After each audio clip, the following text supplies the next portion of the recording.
Olá, boa noite para você que acompanha a TV Câmara, seja pelo canal 16 ou pelas redes sociais. Está começando mais uma edição do programa Momento Cultural. Hoje eu recebo o presidente do Instituto Histórico de Passo Fundo, Diovan Carvalho. Boa noite, Diovan. Bem-vindo mais uma vez à TV Câmara. Muito obrigado. É um prazer sempre estar aqui. Boa noite àqueles que nos assistem. É sempre bom falar de história e usar esse espaço que a TV Câmara nos proporciona. Obrigada. Hoje o Diovan vai conversar com a gente então sobre a história da Câmara de Vereadores, que é também a história do nosso município, né, Diovan? Eu tenho até uma informação aqui. Em agosto, né, o município celebra esse ano 167 anos de emancipação político-administrativa, que é em virtude da instalação da Câmara de Vereadores. Então conta pra gente, né? Essa data é o aniversário da cidade, por que essa data? Fala um pouquinho dessa história para nós. Então, exatamente. 7 de agosto marca, né, o início da vida político-administrativa de Passo Fundo. De que Passo Fundo nós estamos falando? Do município de Passo Fundo. A ocupação do território, vamos dizer assim, a povoação ela já é mais antiga. Né? Nós vamos ter uma povoação, uma ocupação lá que vai beirar lá 1827, 1828, mas Passo Fundo vai passar a existir administrativamente em 1834. Por quê? Porque é nesse momento que se torna o 4º distrito de Cruz Alta. Com a emancipação de Cruz Alta, de Rio Pardo, Passo Fundo passa então a existir administrativamente. E o que precisava nesse período para que uma localidade existisse nesse sentido? A capela.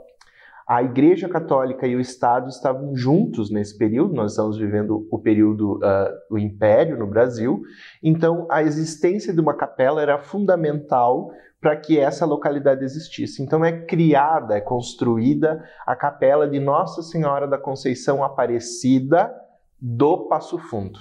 Então Passo Fundo passa a existir em 1834. Essa localidade, se a gente pensar ainda em termos modernos, né, nós estamos distantes aí de Cruz Alta, quase 2 horas, de carro. Então, se a gente jogar isso lá para a primeira metade do século XIX, nós vamos ter uma longa distância para percorrer até a sede do nosso município, né? Então, diferentemente do que acontece em outros lugares, e como a gente vê também um fenômeno do século XX, que são as demandas por emancipação, ou seja, distritos que querem se emancipar dos seus municípios-mãe, com Passo Fundo e Cruz Alta acontece o inverso. Cruz Alta queria se libertar de um território que, além de ficar muito distante da sua sede, era difícil de administrar. Por que difícil de administrar? Nós estamos num território indígena. Então, durante o século XIX, haviam muitos conflitos entre aqueles que estavam chegando e as comunidades indígenas que já estavam no território. Então, Passo Fundo era uma terra, além de ser esse espaço de passagem, então muitas pessoas passando na Estrada das Tropas, existia essa dificuldade administrativa do município de Cruz Alta. Então, Cruz Alta, digamos assim, solicita ao governo do estado, né, ao governo provincial, para que esse território fosse emancipado. Né, ele queria se livrar do problema. Então, em 28 de janeiro de 1857, o presidente da província, que equivale ao cargo de governador do estado, vai criar o município de Passo Fundo. Então, Passo Fundo é criado em 28 de janeiro. Só que, devido justamente ao fato de não estar organizado ainda, não foi uma demanda daqui, leva-se 8 meses praticamente para que se organize, né? Fazer a eleição dos vereadores, fazer a organização desse novo município, né, que precisava ser organizado. E aí, junto com isso, ia ter a questão da Guarda Nacional, então tinha que organizar as polícias, iam ter os juízes de paz e tudo mais. Então, em 7 de agosto de 1857, há 167 anos, é instalada a Câmara de Vereadores. Essa instalação solene, essa instalação oficial, passa, digamos, a ser a data de nascimento desse município recém-organizado. E aí isso, nesse momento, Passo Fundo vai ter 7 distritos, e é bom a gente ressaltar porque não é o mesmo território que nós temos hoje, né? O território de Passo Fundo, naquele momento, Para a gente ter uma ideia do tamanho dele, ele ia do Rio Uruguai até fazer divisa com Cruz Alta e ao sul fazer divisa com Rio Pardo. Então nós vamos ter aí uma área de quase 24 mil quilômetros que vão ser divididas em 7 distritos, né? E esses 7 distritos, praticamente cada um deles vai eleger um vereador. Então nós temos vereadores de toda essa porção que hoje corresponde mais ou menos a uns 120 municípios do estado. É um município extremamente grande e as complexidades de administração que Cruz Alta já enfrentava vão continuar durante um bom tempo no nosso território. Que interessante, olha só. Como você falou, então, não se tinha ainda um prefeito, começou pela Câmara de Vereadores, então o eleito presidente da Câmara era quem ia administrar o município. Como é que isso funcionava mais ou menos? Conta pra gente quem foi o primeiro presidente da Câmara, então. Então, justamente, nesse período do Império, a administração ela funcionava de uma forma um pouquinho diferente do que a gente conhece hoje, né? Então não existia ainda o poder executivo como nós conhecemos. Então o legislativo fazia as duas funções, tinha as duas funções. De que maneira então esse município seria chefiado, digamos assim? Pelo mais votado, né? As votações são muito interessantes porque também nós estamos acostumados com uma votação muito democrática, digamos assim. Naquele período, quem votavam eram homens brancos com mais de 25 anos, com uma renda anual de 125 mil réis, mais ou menos, o que não era para qualquer um, né? E o fato de você ser um votante permitia você ser votado. Então não existiam as campanhas, talvez como a gente conhece hoje, mas aquela coisa de meus compadres votam em mim, aquela coisa da liderança local, né? Na primeira eleição que nós vamos ter, quem vai ser o mais votado vai ser o capitão Manuel José de Araújo, né? O capitão Manuel José de Araújo, ele tinha esse título em função da Revolução Farroupilha, que tinha acabado de acontecer aqui no estado, e o capitão Manuel José de Araújo vai ser mais votado tanto para vereador quanto para juiz de paz, né? E ele opta pelo cargo de vereador e acaba exercendo então a chefia do município nos 4 primeiros anos de gestão. A Câmara também não era, como é que eu vou dizer assim, hoje ela está praticamente em sessão constante, né? Nós temos aí 2 vezes por semana, isso, fora outros eventos extraordinários, solenes. Exatamente. Naquele período ela funcionava 4 vezes no ano somente. Justamente porque nós temos que imaginar as distâncias. Os vereadores não residiam na sede do município, que é a cidade hoje, Cidade de Passo Fundo. Então a Câmara se reunia em momentos específicos, em sessões que daí sim duravam uma semana, né? Mas ela ficava em alguns períodos de forma, digamos assim, sonolenta na sua reunião.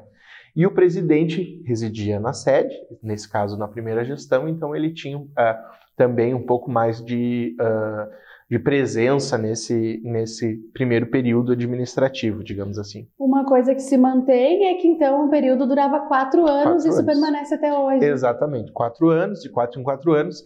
Nós temos uma curiosidade também que é, nesse primeiro período da Câmara de Vereadores, nós não vamos ter repetições de presidentes. Assim, então, a cada 4 anos, então, nós tivemos uma alteração de presidente, né? Foi bem variado ao longo de todo o século XIX. Essas questões que eu menciono da questão eleitoral, tinha uma que era interessante para esse período, que é a pessoa, esse indivíduo branco de mais de 25 anos e tal, ele não precisava saber ler nem escrever, ele só precisava comprovar sua renda, né? E uma legislação de 1882 vai mudar isso, ela é uma lei eleitoral, e vai dizer então que somente alfabetizados poderiam votar e ser votados. O que vai acontecer no Brasil, então? Nós vamos ter uma diminuição do número de votantes extrema. Assim, cai uns 70% da possibilidade de eleição de pessoas, porque o analfabetismo era extremamente alto, né? Então, isso tudo acaba impactando na forma como quem fazia política. Claro. Né? Olha só, a primeira assim, grande mudança foram quase 30 anos depois, né?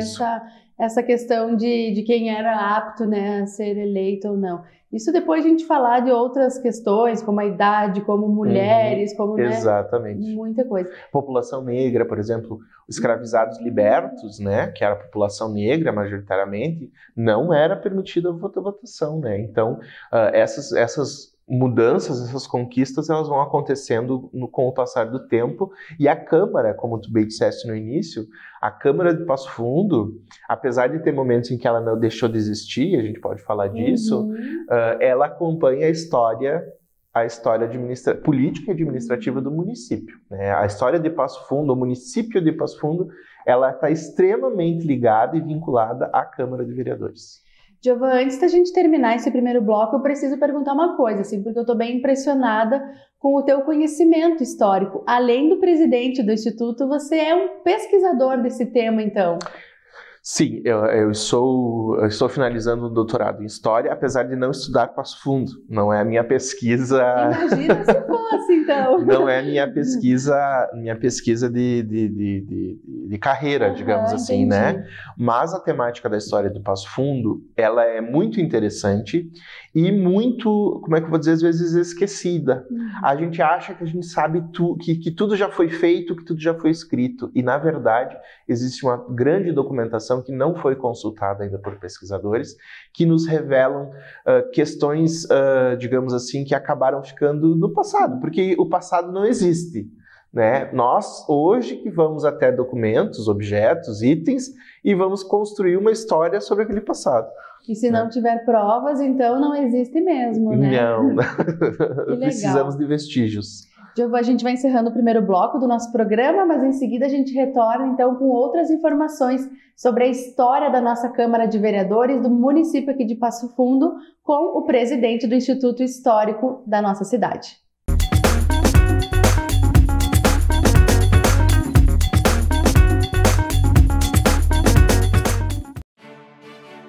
A Câmara de Vereadores é a Casa do Povo. Aqui são criados, votados e aprovados os projetos de lei que definem o rumo e o futuro do nosso município. A Câmara de Vereadores também exerce a função fiscalizadora, supervisionando as ações e decisões do Poder Executivo. Faça parte das decisões. Quando a comunidade participa, a cidade cresce.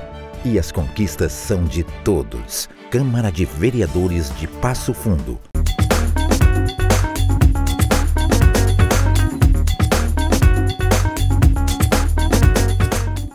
Estamos de volta com o programa Momento Cultural, que hoje recebe o presidente do Instituto Histórico de Passo Fundo, Giovana Carvalho. Giovana está aqui comigo falando um pouquinho sobre a história do nosso município, a história da nossa Câmara de Vereadores, porque, Giovana, durante o mês de agosto vai acontecer uma exposição aqui no hall de entrada da Câmara de Vereadores, chamada Câmara Municipal Fragmentos da História de Passo Fundo.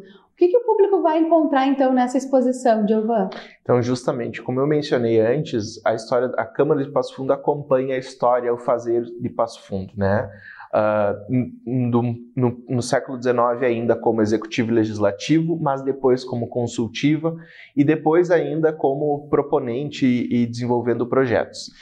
O objetivo da exposição é mostrar um pouco dessa documentação riquíssima que a Câmara produziu ao longo desses 167 anos, que diz respeito ao município de Passo Fundo, acompanhando grandes questões, né? Como, por exemplo, lá no século XIX, a abolição da escravatura. Então nós selecionamos documentos em que a Câmara vai discutir essas questões nas suas sessões, correspondências que a Câmara expediu ao longo desse tempo todo, solicitando pontes, que hoje a gente considera algo tão banal, Sim, passa e nem se dá conta, né? Mas que no primeiro período existia uma para esse território todo de 24 mil quilômetros quadrados, além de que outras questões mais do século XX, como por exemplo a Revolução de 1923, como é que o Conselho Municipal, né, vai atuar nesse processo. Então, a documentação que a Câmara, como relatórios, mensagens, alguma coisa de eventos que a Câmara promoveu ao longo desse período todo. Então, nós fizemos uma junção, digamos assim, entre os itens que estão no Arquivo Histórico Regional, lá da Universidade de Passo Fundo, e itens que estão no acervo do Instituto Histórico, né, para tentar, digamos assim, colocar alguns fragmentos dessa história aí, que é impossível a gente contar numa exposição só, mas que vão talvez despertar a curiosidade daqueles que visitarem. Eu ia te perguntar assim, como esse acervo é montado, como essa coleção, esses itens, então é buscado através de pessoas que guardaram, mais ou menos é assim que funciona o próprio Instituto Histórico. Exatamente, né? Exatamente. No Instituto Histórico, todos os itens, mesmo eles tendo sido produzidos pela Câmara Municipal em algum momento, eles têm origem privada pessoal. Alguém guardou por alguma razão e isso acabou parando no Instituto Histórico. Lá no arquivo, a coisa muda um pouquinho, né? Porque o arquivo histórico tem documentação pública, como processos judiciais e tudo mais, que são oriundos de instituições públicas. Mas a documentação da Câmara Municipal, e isso é interessante para a gente entender também, porque a história da Câmara está relacionada à história política brasileira, então existem momentos em que a Câmara deixa de existir. A documentação anterior a 1947, ela acabou parando no antigo Museu Histórico Cultural, que foi criado em 77, na antiga prefeitura, quando a Câmara nova foi instalada aqui onde nós conhecemos. Então, com a mudança, com a transferência da Prefeitura Municipal e da Câmara Municipal para esse novo espaço, aquilo que era antigo acabou ficando nesse centro antigo administrativo e foi incorporado ao acervo desse Museu Histórico Cultural. Isso inclui os livros da Câmara desde 1857.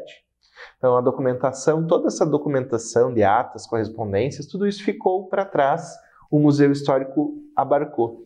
Em 1996, quando foi firmado um convênio entre a Universidade de Passo Fundo, a Fundação Universidade de Passo Fundo e a Prefeitura Municipal, a documentação escrita, né, ela passou para o Arquivo Histórico e o Arquivo Histórico, que era arquivo e museu da UPF, passou ao museu os seus objetos. Houve uma troca de acervos. Então, essa documentação acabou parando lá no Arquivo Histórico da Universidade, né? E aqui nos arquivos da própria Câmara, a documentação começa em 1947, quando nós temos aí um novo momento político da história brasileira. Então, ela diz respeito a essa última fase da Câmara de Vereadores, digamos assim. Quando você fala que a Câmara deixou de existir em alguns momentos, explica pra gente como é que era isso, que parte da história é essa? Então, em 1889, quando nós vamos ter a proclamação da República, né, nós vamos ter uma mudança na forma, no regime político que vai governar o país. Antes vivíamos sob o regime do Império, nós tínhamos uma família imperial e o Estado estava atrelado com a Igreja Católica. Então, a Igreja Católica era responsável pela produção e controle social. Produção de registro de batismo, casamento, óbito, tudo isso estava vinculado à Igreja. Só era cidadão brasileiro, pessoas que fossem católicas, né? E tudo isso. Quando há esse rompimento, essa mudança de regime, e nós passamos a um regime republicano, a primeira coisa que é feita é essa dissolução entre Estado e Igreja. Então, a Igreja deixa de ser o representante e as coisas passam a uma esfera civil, né? Aí nós vamos ter a instituição do registro civil, tudo. O que acontece? As câmaras municipais, elas eram uma herança do governo português ainda, muito vinculado a essa questão da Igreja, né? E aí o governo republicano dissolve as câmaras como uma das primeiras ações. Elas estão funcionando em 15 de novembro e logo na sequência elas são dissolvidas por uma lei nacional. E as câmaras deixam de existir. Esse período de 89 é bem conturbado, né? Porque nós vamos ter esse assentamento desse novo regime, mas logo na sequência se criam juntas governativas. Aí essa junta governativa, ela vai ser sempre, não vai ter mais um prefeito ou um presidente da Câmara ainda, né? vai ter uma tríade, normalmente, de pessoas que vão governar, e logo na sequência, em 1891, então, os municípios vão poder vai ser criado o cargo de intendente municipal, e os municípios vão poder desenvolver aí suas leis orgânicas, sua própria legislação, em paralelo àquilo que acontecia, porque em 91 nós vamos ter a lei, a Constituição do Estado e a Constituição Nacional, né, que estão todas atreladas. E se criam os conselhos municipais. Qual é a diferença entre a Câmara e o Conselho? O Conselho é nomeado, ele não é mais eleito como a Câmara era. Então o intendente acaba criando, como é que eu vou dizer assim, tem um extremo poder na forma de legislar. E isso vai durar todo o período da República Velha, que a gente chama de 89 até 1930.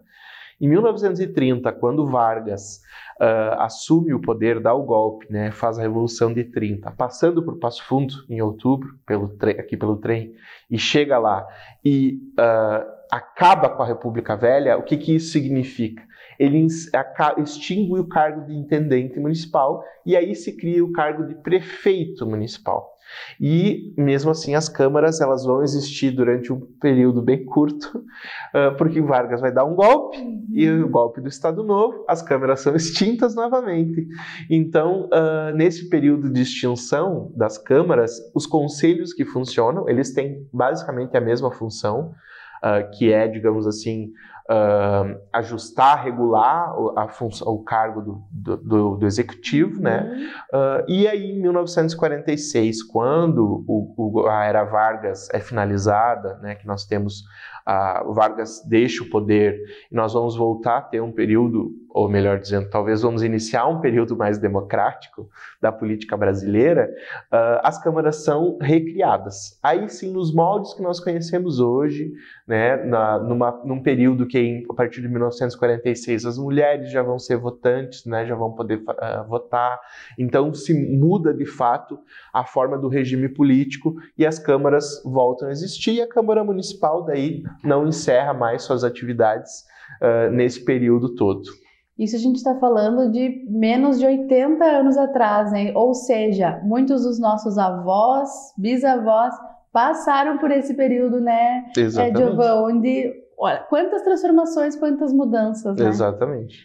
Trouxe uma curiosidade aqui bem interessante também, já que agora a gente avançou um pouquinho no tempo, que em 1964, na noite do dia 1º de abril de 64, Passo Fundo, por um curto período, chegou a se tornar a capital do estado. Como é que foi isso? Então, o governador veio para cá com essa ideia. Isso. Em 64, esse é um marco importante também para a política nacional, nós vamos ter o golpe militar em 31 de março. Né? O golpe militar, então, ele vai tentar tirar do poder o Jango, né? O João Goulart, que era presidente, e o João Goulart era gaúcho, né? Gaúcho de São Borja, e nós tínhamos nesse momento como prefeito de Porto Alegre Leonel Brizola. O que o governo do estado pensa naquele momento, né? Com o golpe acontecendo, o presidente deposto, ele vai voltar para o seu estado natal. Brizola era um companheiro de João Goulart, né? Era cunhado de João Goulart, inclusive. Então, o que ele pensa? Esse presidente vai vir para Porto Alegre vai ser vai fazer a tentativa de contragolpe e vai acontecer uma tragédia aqui. Guerra aqui dentro. Exatamente. Então, o que o governador pensa? Ainda em 1963, quando a movimentação, na verdade, da deposição, o golpe militar, ele é um processo que vai acontecendo. A gente viu quase uma tentativa de golpe em 54, quando Vargas se suicida. Depois, isso vai, ao longo dessa década, vão ter organizações nesse sentido. Em 63 se cria a Operação Farroupilha. Era uma operação de transferência da sede do governo estadual. Por que Passo Fundo? Né? É uma pergunta. Por que Passo Fundo? Passo Fundo, e a gente consegue ver isso ao longo desses desses momentos de ruptura histórica, digamos assim, ele é um ponto de convergência de caminhos. Se a gente pensar hoje, nós temos saída para Nonoai, saída para Erechim, saída para Soledade, saída para Porto Alegre. Existem múltiplos caminhos que saem de Passo Fundo. Em 64, isso já era a realidade, né? Isso já existia. Nós tínhamos um aeroporto aqui no Aeroclube de Passo Fundo. Não, já tínhamos o Lauro Cortes naquela época, mas tínhamos o Aeroclube, então nós tínhamos 2 aeroportos. Nós tínhamos 2 quartéis, o quartel do Exército e o quartel da Brigada Militar. E, além disso, o prefeito de Passo Fundo era partidário e amigo íntimo do governador do estado, que era o Wildo Meneghetti.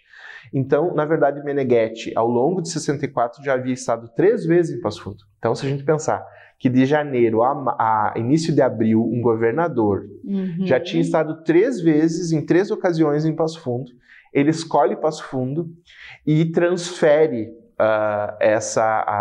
o seu staff governamental para Passo Fundo, vai instalar o governo no quartel da Brigada Militar, que fica lá na Presidente Vargas, né? Aí pronto para um contragolpe, digamos assim, e o governo funcionando. Foi instalado a rádio oficial do governo lá no quartel da Brigada, tudo mais, mas a gente sabe, né? O Jango não resiste ao golpe. Ele vem, de fato, a Porto Alegre, mas de Porto Alegre ele segue a São Borja, depois ele vai se exilar em Montevidéu e, com a barra limpa, o Meneghetti, então, volta a Porto Alegre. Existe uma história que o pessoal brinca sempre, toda vez que a gente vai falar sobre isso, o pessoal diz assim, que o governador teria dito pro seu motorista, quando embarcou num carro e disse pé no fundo, e o motorista teria entendido Passo Fundo e veio parar aqui. Mas, na verdade, havia já uma articulação política, existe uma motivação para a instalação, e essa é só uma anedota assim, que o pessoal conta sobre esse acontecimento. Eu trouxe essa curiosidade para a gente ver a importância da nossa história, né, Giovan, seja aqui para a nossa localidade, para a nossa região, mas também para o nosso estado, para o nosso país, né? Passo Fundo não é qualquer município, tem uma história bonita, uma história muito forte, né? Como você falava antes, uma história até mesmo pouco trabalhada, uma história escondida. Então, por isso que a gente, né, agradece a tua participação hoje. O tempo é muito curto para a gente falar de 167 anos, né, Giovan? Mas eu gostaria principalmente que tu deixasse o convite para quem quer saber mais dessa história, conhecer, claro, a nossa exposição agora aqui no... A nossa não, a exposição do Instituto Histórico Regional. Não, a nossa aqui, mesmo, que é da Câmara também. Claro, aqui no mês de agosto, e também, claro, né, mais informações no Instituto Histórico, no Arquivo Histórico Regional. Isso, então eu convido todo mundo que quiser conhecer o Instituto Histórico. Nós temos redes sociais, nós temos Instagram, nós temos um site em que nós disponibilizamos alguns materiais, mas o Instituto também desenvolve ações, sempre atividades abertas à comunidade, nas terças-feiras à noite, a partir das 18h30. Nossa sede fica localizada ali no Espaço Cultural Roseli Doleschi Preto, no centro de Passo Fundo. E o Instituto está aberto para receber pessoas que tenham interesse, pessoas que tenham acervos, que não sabem exatamente o que fazer. E a gente tenta dar a orientação sempre com o objetivo de preservar e divulgar a história de Passo Fundo. Perfeito, Giovan, muito obrigada mais uma vez pela tua participação, por todo o conhecimento que trouxe para nós hoje. Não, eu que agradeço o espaço, a oportunidade de poder falar de Passo Fundo. Obrigada a você de casa que nos acompanhou em mais uma edição do programa Momento Cultural. Uma boa noite e até a próxima semana.